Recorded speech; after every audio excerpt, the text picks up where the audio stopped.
Episode 7 कल राक्षस आ रहा है तुम्हारा। रुद्र कल्कि का बॉडी टेम्परेचर कम करना बहुत जरूरी है। उसके लिए हमें इसके कपड़े उतारने होंगे, रैबिट रुद्र से बोली। वह सब मैं कर लूंगी, तुम सब बाहर जाओ, अब कल्कि मेरी जिम्मेदारी है, रीवा रूम के दरवाजे पर खड़ी होकर बोली। इस वक्त रीवा की हालत बहुत ही ज्यादा खराब थी। उसके कपड़े और बाल बहुत ज्यादा गंदे थे। बालों में कचरा फंसा हुआ था। उसके आसपास माखियां भिनभिना रही थी। अब आगे। रैबिट को रीवा की हालत देखकर हंसी आ जाती है, लेकिन जल्दी ही अपनी हंसी को कंट्रोल कर बोली, रीवा जल्दी करो, कल्कि को डोज दे दो ताकि उसकी बॉडी कूल डाउनर हो जाए। मैं बस अभी आई, बोलकर रीवा अपने कमरे में चली जाती है। रीवा जल्दी से वॉशरूम में चली जाती है। 5 मिनट में रीवा शावर लेकर बाहर आती है। रीवा बिना किसी देरी किए बेबी पिंक कलर की टी शर्ट और शॉर्ट्स पहनकर कल्कि के पास चली जाती है। रीवा सिंपल से सूट में भी बहुत खूबसूरत लग रही थी। रीवा के बालों से अभी भी पानी टपक रहा था। रीवा जल्दी से उस रूम में रखे फ्रीजर से एक थर्माकोल का बॉक्स निकालती है। रुद्र रीवा को ही देखता रह जाता है। बेवकूफों की तरह हरकत करने वाली लड़की अब बहुत ही गंभीर दिख रही थी। रीवा हाथों में ग्लव्स पहनकर थर्माकोल के बॉक्स से 2 छोटे छोटे इंजेक्शन बाहर निकालती है। उन दोनों इंजेक्शन को मिलाकर रीवा थोड़ी देर रखती है और कल्कि की बॉडी में घोंप देती है। रीवा का कल्कि को इस तरह इंजेक्शन लगाना रुद्र को बहुत दर्द पहुंचाता है। रुद्र आगे आकर बोला, तुम्हें इंजेक्शन लगाना नहीं आता? कल्कि इंसान है, कोई जानवर नहीं जो तुमने इंजेक्शन उठाया और चाकू की तरह खोप दिया। रीवा रुद्र की बात का कोई जवाब नहीं देती। वो अपने काम में बहुत फोकस्ड लग रही थी।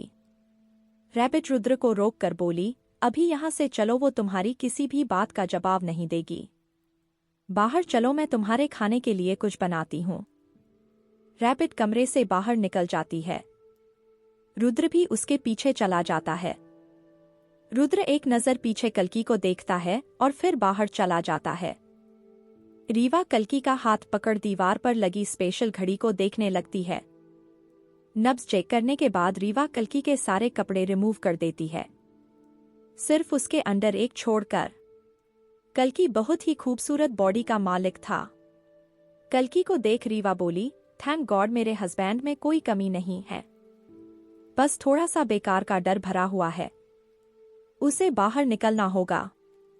रीवा मलिक इस हैंडसम को डिजर्व करती है। कुछ ही देर में कल्कि बॉडी नॉर्मल हो जाती है। कल्कि के बेड के पास चेयर रख कर बैठ जाती है और बहुत ही प्यार से उसे देखने लगती है।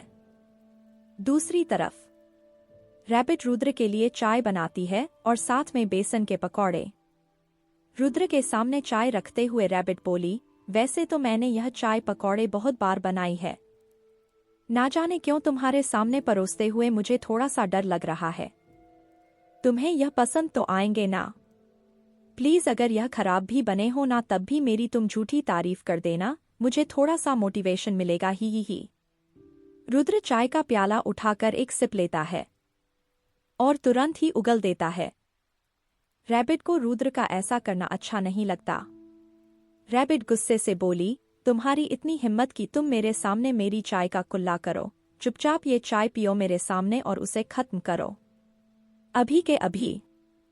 रैबिट को इतने गुस्से में देख रुद्र मुंह बनाकर घूंट घूंट भरकर पूरी चाय खत्म कर देता है। करता भी क्यों नहीं, रैबिट चंडिका बनी उसके सिर पर खड़ी थी। चाय खत्म होने के बाद रैबिट अपनी चाय का कप उठती है और बहुत ही स्टाइल से रुद्र के बगल वाले सोफे पर बैठ जाती है। चाय का एक सिप लेते ही रैबिट चाय बाहर उगल देती है। अब जाकर रैबिट को पता चला वो चीनी डालना भूल गई है और उसने रुद्र को कड़वी चाय पिला दी।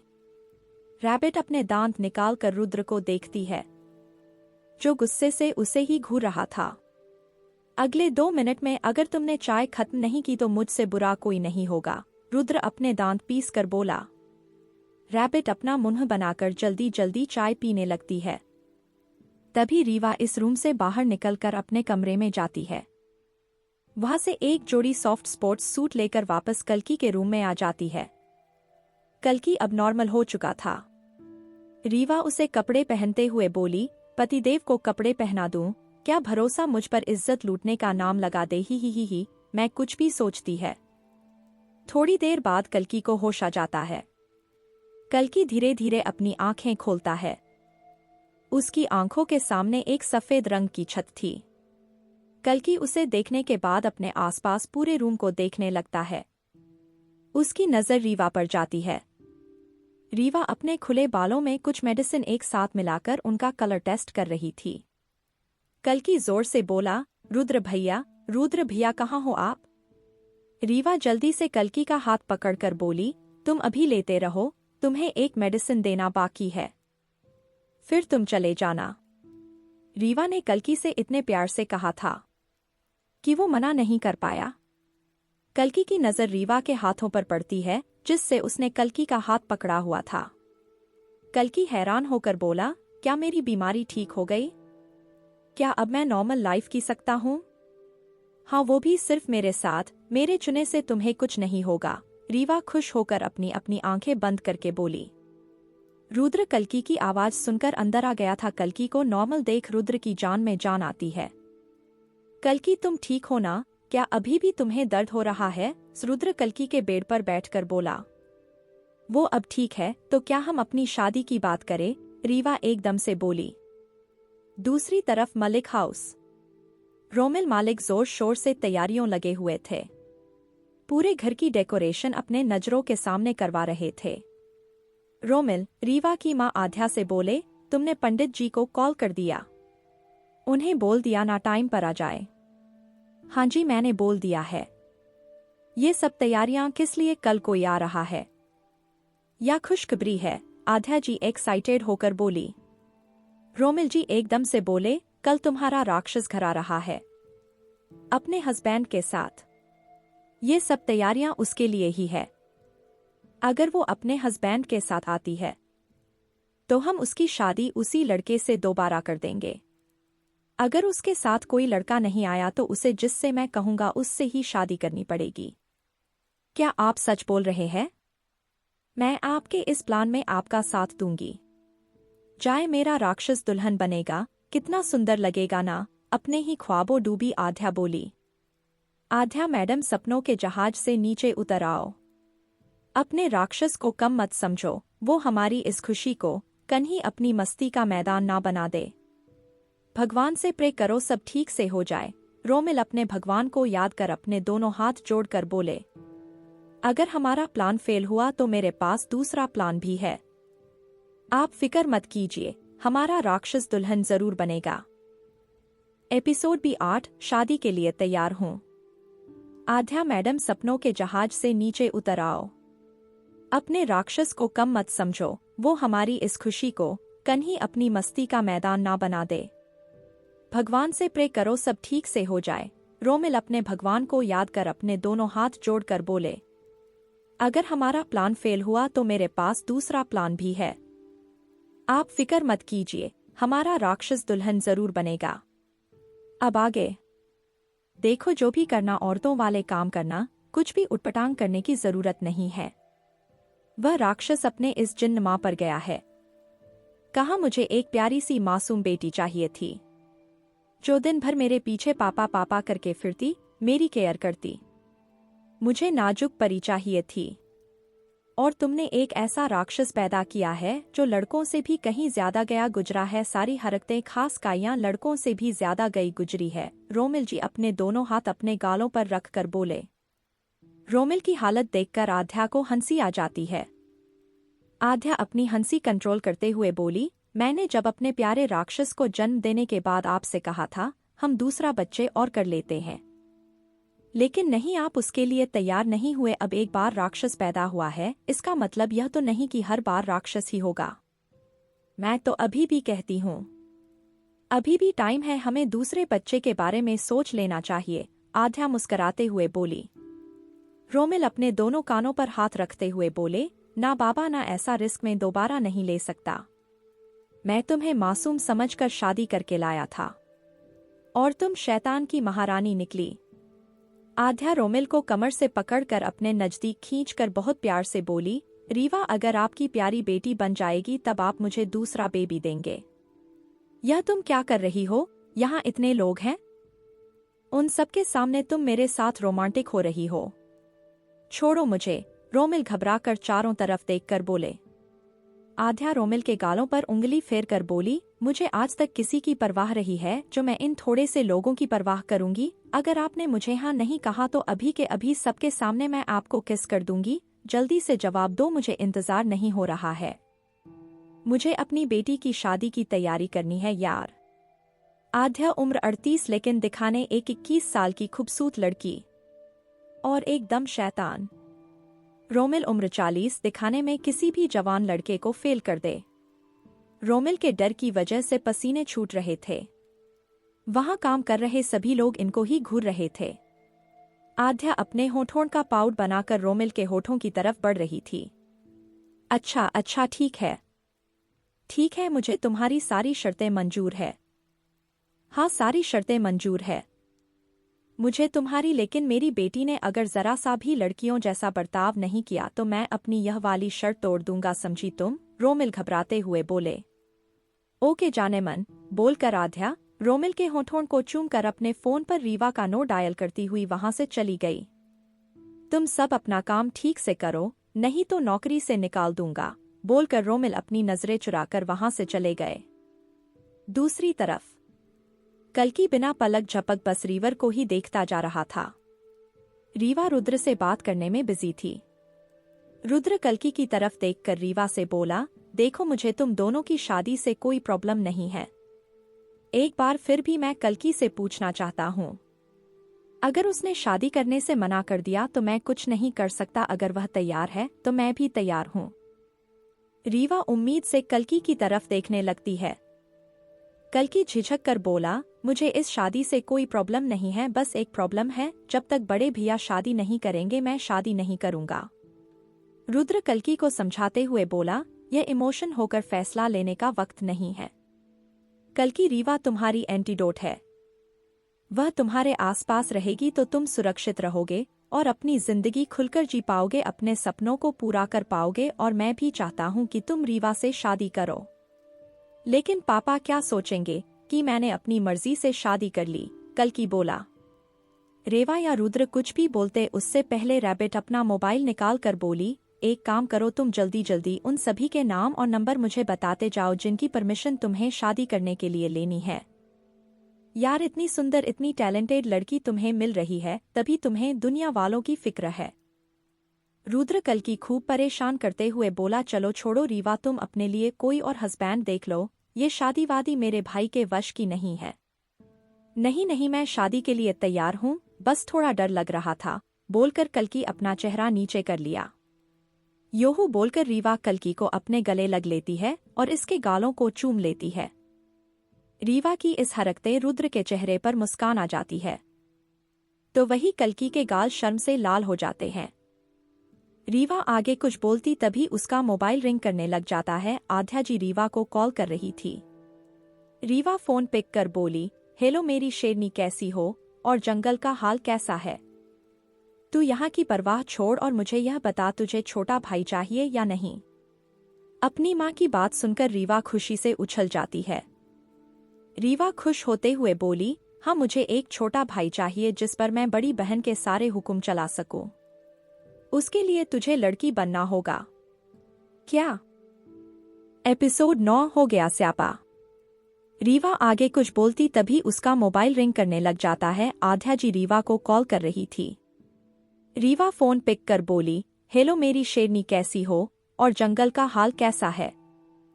तू यहाँ की परवाह छोड़ और मुझे यह बता, तुझे छोटा भाई चाहिए या नहीं? अपनी माँ की बात सुनकर रीवा खुशी से उछल जाती है।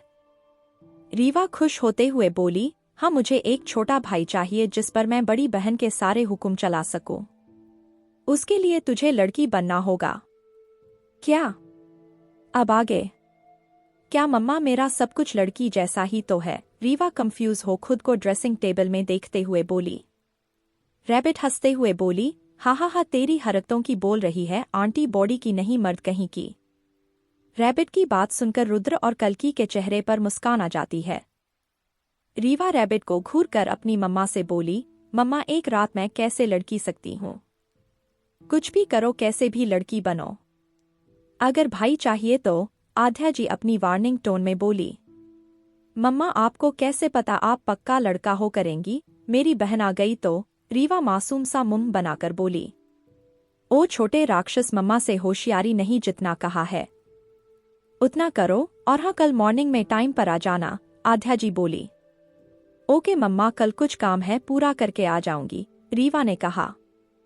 कल सुबह 10 बजे अपने पति और दामाद जी की फैमिली के साथ मुझे तुम यहाँ चाहिए, किसी भी हालत में, आध्या जी धमकी देकर बोली और फोन काट दिया। हो गया स्यापा, बोलकर रीवा वही जमीन पर बैठ जाती है और अपना मुंह बच्चों जैसा बना लेती है। कल्कि को रीवा इस बहुत क्यूट लगती है। कल्कि का ट्रीटमेंट करने में ही बहुत टाइम लग गया था। उन चारों को ही टाइम का पता नहीं चला कब रात के 8 बज गए। रीवा खड़े होकर अपने पर्स से चाबी निकालकर रुद्र को देकर बोली, भैया यह लो आपकी बाइक की चाबी। कल्कि की वजह से मैं तो यह भी भूल गई थी कि आपकी बाइक वहां पर खड़ी है, मैं उससे घर आ सकती थी। रैबिट खड़े होकर बोली, हाँ मैं तो पूछना ही भूल गई, तू घर कैसे आई और तेरे कपड़े बाल सब इतने गंदे कैसे हो गए? रीवा कल्कि देखकर अपने बाल सहलाते हुए बोली, अबे यार बाद में पूछ लियो, अभी घर पर गेस्ट है, मैं तुझे फुर्सत से बताऊंगी। दूसरी तरफ आदित्य जी परेशान होकर बार बार घर के दरवाजे पर देख रहे थे। उन्होंने डिनर बनाकर रख दिया था, लेकिन रुद्र और रीवा का कुछ पता नहीं चल रहा था। यह दोनों आज कहाँ रह गए? रुद्र जब कल्कि के साथ होता है तो ज्यादा देर तक बाहर नहीं रहता है, 1-2 घंटे बिताकर घर वापस आ जाता है। लेकिन आज इन दोनों को कुछ ज्यादा ही टाइम लग गया। रुद्र जब कल्कि के साथ होता है, कहीं कल्कि नहीं वो ठीक होगा। आदित्य जी दरवाजे की तरफ देखकर परेशान होकर बोले। आदित्य जी रुद्र को कॉल करते हैं, लेकिन रुद्र फोन नहीं उठा रहा था, तो आदित्य जी और भी ज्यादा परेशान हो जाते हैं। कल्कि हमेशा घर ही होता था, इसलिए उसने कभी भी फोन नहीं लिया। वो जब भी बाहर जाता अपने भाई के साथ जाता। आदित्य जी हद से ज्यादा परेशान हो गए थे। आदित्य जी को समझ नहीं आ रहा था वह करें तो आखिर क्या करें, उन दोनों बच्चों को ढूंढने हो कहाँ जाए। आदित्य जी परेशान होकर पुलिस स्टेशन जाने की सोचते हैं, क्योंकि उन्हें वही सही लग रहा था। आदित्य जी पूरे घर को लॉक कर वहां से निकलने ही वाले थे। एक ब्लैक कलर की मर्सिडीज उनके दरवाजे पर आकर रुकती है और पीछे रुद्र अपनी बुलेट लेकर आ रहा था। रुद्र को देखकर आदित्य जी की जान में जान आई, लेकिन कल्कि को न पाकर उन्हें डर बैठ गया, कहीं कल्कि की तबीयत खराब तो नहीं हो गई। आदित्य जी दौड़कर रुद्र के पास जाते हैं। रुद्र आदित्य जी को देखकर अपनी बाइक रोक लेता है। आदित्य जी की घबराहट देखकर रुद्र बोला, क्या हुआ पापा? आप इतने घबराए हुए क्यों हो? कुछ हुआ है क्या? क्या फिर से वो गुंडे आए थे? आदित्य जी रुद्र की बातों को इग्नोर करते हुए बोले, बेटा कल्कि कहाँ है? वह ठीक तो है ना? तुम अकेले आए हो, मुझे बहुत डर लग रहा है। कल्कि कैसा है बेटा बताओ ना। आदित्य जी को देख रीवा जल्दी से कार रोकती है और कल्कि का हाथ पकड़कर बाहर आ जाती है। रीवा मुस्कुराकर बोली, कनु मेरे साथ है अंकल जी और वह एकदम ठीक है। रीवा के हर एक टच के साथ कल्कि के दिल की धड़कन थम सी जा रही थी। रीवा इसके लाइफ की पहली ऐसी इंसान थी जिसके आगे कल्कि खुलकर सांस ले सकता था और अपनी जिंदगी जी सकता था। आदित्य जी घबराकर कल्कि के पास आते हैं, उसे दूर से ही ऊपर से नीचे तक देखते हैं। आदित्य जी को तसल्ली हो जाती है, कल्कि एकदम ठीक है। तब जाकर उनकी जान में जान आई है। लेकिन अचानक उनकी नजर कल्कि और रीवा के हाथ पैर जाती है, जो एक दूसरे को थामे हुए थे। आदित्य जी घबराकर रुद्र की तरफ देखते हैं तो रुद्र उन्हें एक स्माइल पास कर देता है। रुद्र अपनी बाइक से उतरकर आदित्य जी के पास आकर उनको गले लगाकर बोला, कंग्रेचुलेशन पापा, आप सासुर बन गए। आदित्य जी हैरान होकर रुद्र को देखते हैं, क्योंकि उन्हें रुद्र की बात समझ नहीं आई थी। ये रीवा है कल्कि की होने वाली वाइफ। रुद्र रीवा की तरफ इशारा करके बोला। आदित्य जी रीवा को ऊपर से नीचे तक देते हैं। रीवा ने स्किन टाइट ब्लैक जीन्स पहनी हुई थी जो जगहजगह से कटी हुई थी और एक ब्लैक शॉर्ट शर्ट पहनी हुई थी। रीवा का लुक एकदम लड़कों जैसा था, लेकिन उसकी खूबसूरती लड़की होने का सबूत देती थी। आदित्य जी आगे कुछ बोलते तभी रैबिटकर का दरवाजा खोलकर उछलते हुए बाहर आती है और जल्दी से आदित्य जी की पैर छू लेती है। आदित्य जी रैबिट को कंफ्यूज होकर देखते हैं। मैं भी आपकी होने वाली बहू हूँ, लेकिन अभी हमारी कोई बात फिक्स नहीं हुई है। अंकल जी आप चिंता मत कीजिए, मैं आपके बेटे को पटा कर रहूंगी, बोलकर रैबिट अपने गोल मटोल गालों से मुस्कान दे देती है, जिसे देखकर आदित्य जी के चेहरे पर भी एक प्यारी सी मुस्कान आ जाती है। तुम चुप करो, मैं हनुमान भक्त रुद्र हूँ, मैं कभी शादी नहीं करूंगा, समझी तुम? पापा चलो, ये पागल है, जब से मिली है हाथ धोकर पीछे पड़ गई है, रुद्र गुस्सा होकर बोला। रीवा आगे आकर आदित्य जी के पैर छूकर बोली, अंकल मुझे बहुत भूख लगी है, आपके हाथ के दाल चावल खाने हैं। मैंने आपसे कहा था ना, मैं जब बड़ी हो जाऊंगी तब मैं आपके हाथ के दाल चावल खाने आऊंगी। कितना यम्मी खाना बनाते हो आप अंकल। रीवा की बात सुनकर सब चौंक जाते हैं और एक लंबी मुस्कान सबको दे देती है। दूसरी तरफ रोमिल जी ने सबके यहाँ इनविटेशन कार्ड पहुंचा दिए थे और मिस्टर आहूजा के यहाँ स्पेशल कार्ड भिजवाया गया था, क्योंकि अगर रीवा अपने हस्बैंड के साथ नहीं आती है तो उनके घर का सबसे बड़ा बेटा रोमिल मालिक का दामाद बनने वाला था। लेकिन आहूजा के यहाँ मंजर कुछ और ही था। एक अट्रैक्टिव पर्सनैलिटी रखने वाला लड़का अपने हाथ में रेड वाइन का ग्लास लेकर एक घूंट भरकर बोला, डैड कल वो जंगली लड़की इस घर की बहू बन जाएगी, इसका गुरूर मालनेट में बहुत मजा आएगा मुझे। इतना भी आसान नहीं है, वो लड़की बहुत चालाक है, उसके दिमाग में क्या चलता है कोई पता नहीं कर सकता। अगर उसने कहा है कि कल वो अपने पति के साथ आएगी तो जरूर आएगी, पारस आहूजा ने कहा। अगर वो कल किसी को लेकर भी आती है तो उसे रास्ते से हटाने मुझे ज्यादा देर नहीं लगेगी, अश्वथ ने कहा। हटाना ही पड़ेगा तुम्हें, क्योंकि तुम्हें सारा बिजनेस मिले इसलिए मैंने भाई साहब के बेटे को डोट। बोलते बोलते पारस आहूजा चुप हो जाते हैं। एपिसोड 10 बचपन वाला प्यार। इतना भी आसान नहीं है, वो लड़की बहुत चालाक है, उसके दिमाग में क्या चलता है कोई पता नहीं कर सकता। अगर उसने कहा है कि कल वो अपने पति के साथ आएगी तो जरूर आएगी, पारस आहूजा ने कहा। अगर वो कल किसी को लेकर भी आती है तो उसे रास्ते से हटाने मुझे ज्यादा देर नहीं लगेगी, अश्वथ ने कहा। हटाना ही पड़ेगा तुम्हें, क्योंकि तुम्हें सारा बिजनेस मिले इसलिए मैंने भाई साहब के बेटे को डोट। बोलते बोलते पारस आहूजा चुप हो जाते हैं। अब आगे, मैं कल तुम्हारे साथ नहीं आ सकता, मैं कुछ दिनों के लिए साउथ अफ्रीका जा रहा हूँ एक बिजनेस मीटिंग के लिए, तो कल तुम संभाल लेना, साथ में भैया भाभी को ले जाना, पारस ने कहा और उठकर रेस्ट करने चला गया। दूसरी तरफ कल्कि का घर। सभी लोग फर्श पर चटाई बिछाकर बैठे हुए थे। आदित्य जी रीवा को बड़े प्यार से दाल चावल परोस रहे थे। आदित्य जी के दिमाग में अभी भी एक ही बात चल रही थी, आखिर रीवा ने ऐसा क्यों कहा मुझे आपके हाथ के दाल चावल खाने हैं। अंकल, रीवा अब तक 3 लोगों को खाना खा चुकी थी। कल्कि और रुद्र दोनों ही अपना मुंह फाड़कर रीवर को देखे जा रहे थे, क्योंकि रीवा बहुत ही पतली दुबली नाजुक सी लड़की थी, लेकिन उसकी डाइट 4-5 लोगों के खाने के बराबर थी।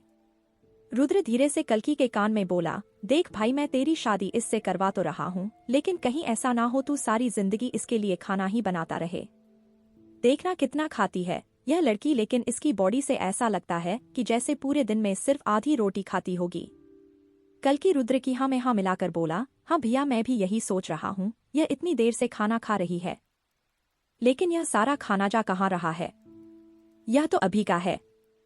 मुझे ऐसा लगता है ये दिन में 5-6 बार खाती होगी। बस करो तुम दोनों, मेरी जान को नजर मत लगाओ, कैसे आंखें फाड़ फाड़ कर देख रहे जैसे खाएगी वो और पेट में तुम्हारे आ जाएगा। चुप रहो तुम दोनों, और रुद्र तुम मेरे साथ किचन में चलो, मैं हम सब के लिए खाना बना देती हूँ, इसने हमारे लिए कुछ भी नहीं छोड़ा। बोलकर रैबिट रुद्र को अपने साथ किचन में ले जाती है। आदित्य अंकल को कुछ याद आता है, वो सीधा किचन में जाते हैं। वहां रुद्र और रैबिट को देखकर चौंक जाते हैं। आदित्य जी उन दोनों से बोले, तुम दोनों यहाँ क्या कर रहे हो? आदित्य अंकल का सवाल सुनकर रैबिट जल्दी से बोली, वह अंकल आपकी लाडली बेटी ने सब कुछ निपटा दिया है। तो अब हम भूखे तो रह नहीं सकते, इसलिए मैं हम सबके लिए खाना बनाने किचन में आई हूँ और रुद्र को अपनी हेल्प के लिए लेकर आई हूँ ताकि मुझे सामान ढूंढने में परेशानी ना हो। आदित्य जी मुस्कुराकर फ्रिज से एक गाजर निकलकर उस पे कुछ डिजाइन बनाने लगते हैं। रुद्र धीरे से बोला, ये क्या तरीका था पापा से बात करने का? तुम्हें अक्ल नहीं, बड़ों से कैसे बात करते हैं? सॉरी, गलती हो गई, मैं पापा जी से माफी मांग लूंगी। और आप मुझे रोज सीखना बात कैसे करनी है। मैं तो हमेशा रीवा के साथ रही हूँ, इसलिए मुझे ज्यादा कुछ नहीं आता। रैबिट अपना मासूम सी शक्ल बनाकर बोली, ओए वो मेरे पापा है, तुम उन्हें अंकल बुलाओगी, समझी? बोलकर रुद्र रैबिट को चावल का डिब्बा पकड़ा देता है। रैबिट एकदम से बोली, ससुर जी कहूंगी अब तो। क्या करोगे? हुंगा, तुम्हारे दिन अब बहुत कम रह गए हैं, बच के रहना। रुद्र बोलकर वहां से चला गया। ही रैबिट हंसने लगी। आदित्य जी जल्दी ही एक छोटा सा रैबिट बनाकर तैयार कर लेते हैं और उसे सजाकर रीवा के सामने रख देते हैं। ये तो बहुत टेस्टी है बच्चा, और खूबसूरत भी, आदित्य जी बोले। रीवा के हाथ खाते खाते रुक जाते हैं, उसका चम्मच छूकर उसकी प्लेट में वापस गिर जाता है। रीवा की नजर इस वक्त आदित्य अंकल के हाथ लगी हुई प्लेट में रखे सुंदर से रैबिट पर थी कि आंखों में चमक आ जाती है। रीवा जल्दी से अपने मुंह में रखा हुआ खाना चबाकर गटक लेती है और अपनी आंखों में चमक लेकर दोनों हाथ बढ़ाकर उस रैबिट को उठा लेती है। रैबिट को देखकर रीवा अपनी असली वाली हंसी हंसती है, जो किसी रावण की हंसी जैसी थी। हा हा हा हा हा। रीवा की हंसी सुनकर आदित्य अंकल के चेहरे पर एक विजेता जैसे मुस्कान आ जाती है। आदित्य अंकल मुस्कुराकर बोले, वीरा बेटा तुम बच्चा, मैं तुम्हें अभी तक याद हूँ। आदित्य जी कल्कि की तरफ देखकर बोले, बेटा तुम्हें वो बचपन वाली वीरा याद है? हमारी रीवा वही है। कल्कि जब वीर नाम सुनता है तो उसे भी अपनी बचपन की कुछ यादें याद आ जाती है। एक गोल मटोल से लड़की जिसके सिल्की घुंघराले बाल सिर्फ कंधे तक आते थे। वह अक्सर कल्कि के पास हमेशा उससे बात करने आया करती थी, लेकिन कल्कि के रूड नेचर की वजह से वीरा उसके पास बैठ जाती थी, लेकिन उससे कभी बात नहीं करती थी। जब तक कल्कि ग्राउंड में बैठा रहता, वीरा भी उसके साथ ही बैठी रहती थी। वह जो करता उसकी कॉपी करती। कल्कि को ये सब कहीं ना कहीं अच्छा लगता था, लेकिन वह वीरा को जताना नहीं चाहता था।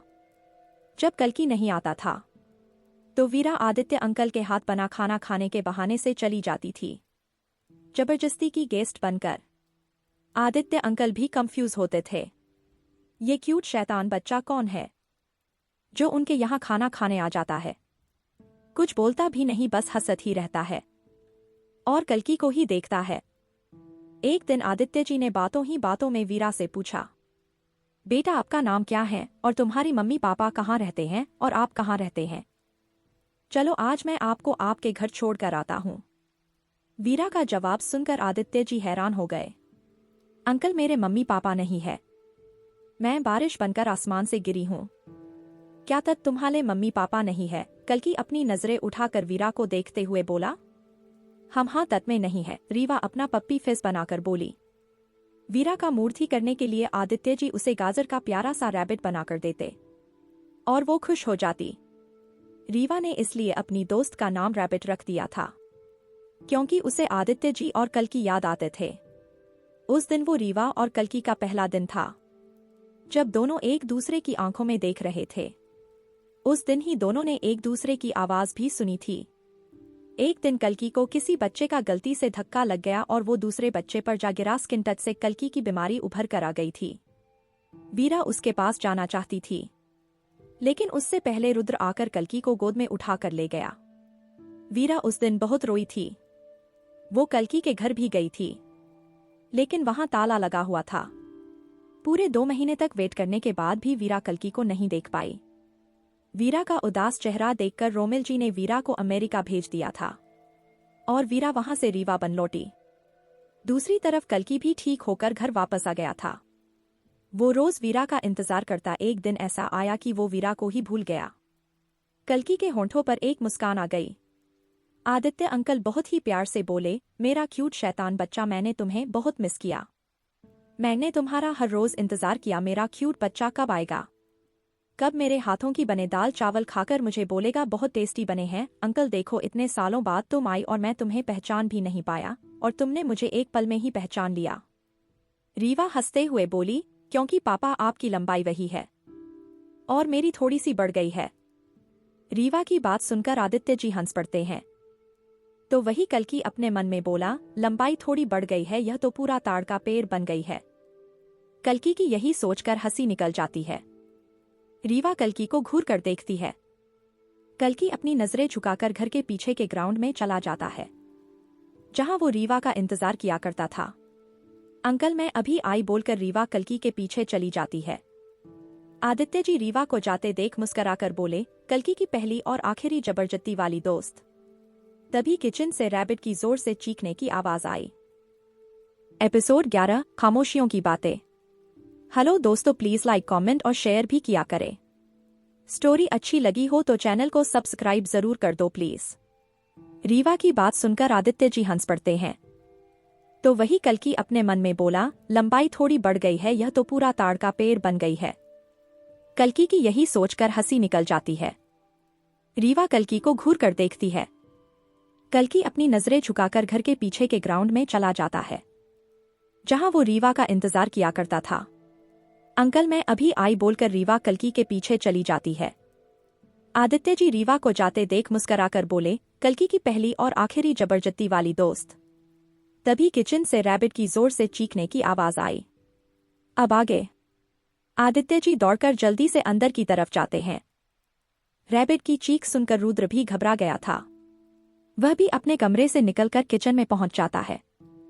किचन में रैबिट डर की वजह से फ्रिज से चिपकी हुई खड़ी थी। पूरी किचन में रैबिट के अलावा कुछ भी नहीं था, ना कॉकरोच ना चूहा नहीं छिपकली, फिर भी रैबिट डर से कांप रही थी। आदित्य की पूरी किचन को ठीक से देखते हैं, वहां कोई नहीं था। और किचन का दरवाजा खोलकर एक बार बाहर भी देखते हैं, लेकिन वहां भी कोई नहीं था। रुद्र घबराकर रैबिट के पास जाता है और उसको चारों तरफ से देखकर चेक करने लगता है। पूरी तसल्ली हो जाने के बाद रुद्र रैबिट से बोला, क्या हुआ, तुम इतनी जोर से चलाई क्यों? क्या हुआ, क्या तुम्हारा हाथ कट गया है या फिर जल गया है? बोलो क्या हुआ है तुम्हें? रैबिट कांपते हुए अपनी उंगली स्लैब की तरफ करती है। वहां पर एक प्लेट में कटा हुआ टमाटर रखा हुआ था। रुद्र को कुछ समझ नहीं आता है तो रुद्र रैबिट को पकड़कर हिला देता है। आदित्य जी भी उन दोनों के पास आ जाते हैं। आदित्य जी भी रैबिट से बोले, बेटा क्या हुआ, तुम इतनी जोर से चिल्लाई क्यों? क्या तुमने कोई छिपकली, कॉकरोच या चूहा देख लिया था? आदित्य जी की बात सुनकर रैबिट का मुंह छोटा हो जाता है। रैबिट अपने उतरे हुए मुंह से बोली, पापा हर किसी को छिपकली, चूहा और कॉकरोच से डर नहीं लगता है। अगर मेरे सामने शेर भी आ जाए तब भी मैं ना डरूं, लेकिन मैं उससे डर गई। बोलकर फिर से एक बार रैबिट अपनी उंगली उस कटे हुए टमाटर की तरफ कर देती है। रुद्र जल्दी से जाकर उसे कटे हुए टमाटर को देखा है। उसे टमाटर के अंदर व्हाइट कलर का एक छोटा सा कीड़ा था जो अभी भी झींगा लाला डांस कर रहा था। रुद्र उस कीड़े को देखकर अपना सिर पीट लेता है। आदित्य जी भी जब उस टमाटर को देखते हैं तो उनकी भी हंसी छूट जाती है, लेकिन रैबिट को बुरा ना लगे इसलिए वह जल्दी ही अपनी हंसी को कंट्रोल कर लेते हैं। रुद्र धीरे से आदित्य जी से बोला, पापा मुझे तो लगता है इस लड़की का ऊपर का माला खाली है। मैंने खुद देखा था, रेस्टोरेंट में सांड जैसे लड़कों को उठा उठाकर पटक रही थी और इस मामूली से कीड़े से डर गई है। बहुत मुश्किल है पापा इन पापा की पारियों को समझना। आदित्य जी रैबिट के पास जाकर बोले, बेटा तुम बाहर चलो, हम दोनों खाना लेकर आते हैं। दूसरी तरफ कल्कि ग्राउंड में घास पर बचपन की तरह ही बैठा था। एक पैर फैलाकर दूसरा मोड़कर उस पर हाथ रखा हुआ था। रीवा भी कल्कि के पास जाकर उतनी ही दूरी बनाकर बैठ जाती है जितनी वह बचपन में बनाकर बैठती थी। वह दोनों एकदम खामोश बैठे हुए थे, जैसे अक्सर बचपन में बैठा करते थे, लेकिन अब उनकी खामोशियां आपस में बातें कर रही थी। वीरा तुम मुझसे मिलने क्यों नहीं आई थी? क्या तुम मेरी बीमारी से डर गई थी? तुम्हें पता है मैं हर रोज इस गार्डन में आकर तुम्हारा इंतजार करता था, इस उम्मीद में कि तुम एक न एक दिन जरूर आओगी। फिर वक्त के साथ मैंने तुम्हारा इंतजार करना छोड़ दिया। मैंने भी तुम्हारा इंतजार किया था, ना तुम आए और ना ही तुम्हारे घर का दरवाजा खुला। मैं हर रोज तुम्हारे घर आती थी इस उम्मीद में कि तुम वापस आ गए होंगे, लेकिन फिर मैं इंडिया छोड़कर बाहर चली गई। मेरी बीमारी कोई आम बीमारी नहीं है, यह करोड़ों लोगों में किसी एक को होती है। रुद्र भैया मेरा ट्रीटमेंट करवाने के लिए मुझे हॉस्पिटल नहीं गए थे। मुझे ठीक होने में 2 महीने से ज्यादा का वक्त लग गया था। किसी को भी मेरी प्रॉब्लम के बारे में पता नहीं चल रहा था। मैं हर वक्त तुम्हारे बारे में सोचता था। क्या तुम मेरा इंतजार करती होंगी? मुझे ना पाकर तुम कैसा रिएक्ट करती होगी? मैं तुम्हारा बचपन से बहुत इंतजार किया है। कल की अगर मैं यहाँ से नहीं जाती तो शायद ही मैं तुम्हारी प्रॉब्लम का सॉल्यूशन निकाल पाती। अब तुम वापस आई हो तो मुझे फिर से छोड़कर चली तो नहीं जाओगी। मेरा साथ ऐसे ही हमेशा मेरे पास रहकर निभाओगे तुम। तुम्हारा साथ मैं जिंदगी भर निभा पाऊं और तुम खुलकर जिंदगी जी सको, इसलिए तो मैं वापस तुम्हारे पास आ गई। तुमने मुझे कई सालों बाद रेस्टोरेंट में देखा और तुमने मुझे एक नज़र में ही पहचान लिया, जबकि मैं तुम्हें बिल्कुल भी नहीं पहचान पाया और तुमने मुझे वह भी किया। बातें खामोशियां कर रही थी और कल्कि के गाल सच में लाल हो गए। मैंने तुम्हारा सिर्फ इंतजार ही नहीं किया, मैंने तुम्हें वो भी बहुत ज्यादा ही किया है। और सच बताऊं ना तो मैंने जब तुम्हें रेस्टोरेंट में देखा था तो मैं तुम्हारी बीमारी के बारे में बिल्कुल भूल चुकी थी। मैंने तो तुम्हें सिर्फ अनजाने में ही किस कर दिया था, यही सोच कर कि अब तुम मेरे हो। यहाँ रीवा के भी गाल टमाटर जैसे लाल हो गए थे। कल्कि की नजरें बहुत भारी हो गई थी। वो नजर उठाकर रीवा को देख भी नहीं पा रहा था। रीवा कल्कि के पास आकर बोली, सुनो लड़की, मैं हूं, यह शर्म मुझ पर अच्छी लगती है। तुम पर नहीं बोलकर रीवा वहां से चली जाती है। कल्कि रीवा को जाते हुए देख मुस्करा देता है। रीवा पलटकर कल्कि से बोली, तुम टाइम पर तैयार हो जाना, मैं पापा रुद्र भैया और तुम्हें लेने आ जाऊंगी। कल्कि अपनी गर्दन हाँ में दिला देता है तो रेवा वहां से चली जाती है। कल्कि अपने हाथ फैलाकर उसी ग्राउंड में लेट गया और अपनी आंखें बंद कर अपनी रीवा के चेहरे को देखने लगा। अब तक अंदर रैबिट भी सबके साथ अपना डिनर खत्म कर चुकी थी। रुद्र और रैबिट दोनों ही बर्तन साफ कर रहे थे। रीवा किचन में आकर बोली, जीजू के साथ बर्तन धुलवाए जा रहे हैं।